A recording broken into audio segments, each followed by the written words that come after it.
আপনি কি জানেন আমরা যে তেল দিয়ে রান্না করি সেটাই নির্ধারণ করে আমাদের হার্ট সুস্থ থাকবে নাকি ডায়াবেটিস কোলেস্টেরল এসব বাড়বে।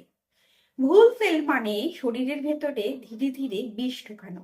আজ আপনাদের বলবো কোন তেল সত্যি স্বাস্থ্যের জন্য ভালো আর কোনটা আপনাদের রান্নাঘরে রাখা উচিত নয়।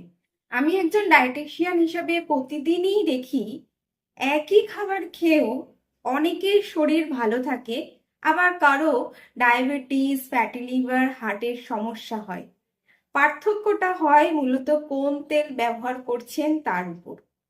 তাহলে আসুন এবার একে একে দেখে নিই আমাদের রান্নাঘরে কোন তেলগুলো সত্যিই শরীরকে রক্ষা করে আর কোনগুলো অজান্তে ক্ষতি করছে।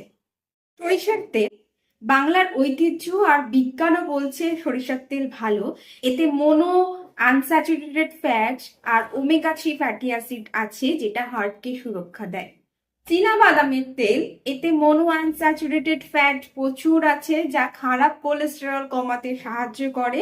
ভাজার জন্য ব্যবহার করা যায় কারণ এর স্মোক পয়েন্ট তুলনামূলকভাবে বেশি। তিলের তেল অ্যান্টিঅক্সিডেন্টে ভরপুর, ফ্রি র্যাডিকেল কমাতে সাহায্য করে। নিয়মিত ব্যবহার করলে রক্তচাপ ইনফ্ল্যামেশন কমে। অলিভ অয়েল স্যালাড হালকা রান্নায় সেরা, তবে ডিপ ফ্রাইং এর জন্য নয়। এবার জানা যাক কোন তেল এড়িয়ে চলবেন।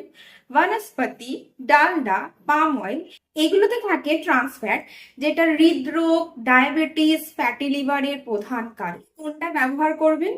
প্রতিদিন একই তেল ব্যবহার না করে মাস্টার্ড অয়েল, গ্রাউন্ডনাট অয়েল, তিল আর অলিভ অয়েল এগুলো ঘুরিয়ে ফিরিয়ে ব্যবহার করুন।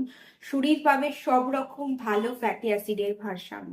আপনার রান্নাঘরে কোন তেল বেশি ব্যবহার হয় কমেন্টে লিখুন। আর ভিডিওটা ভালো লাগলে লাইক শেয়ার করতে ভুলবেন না।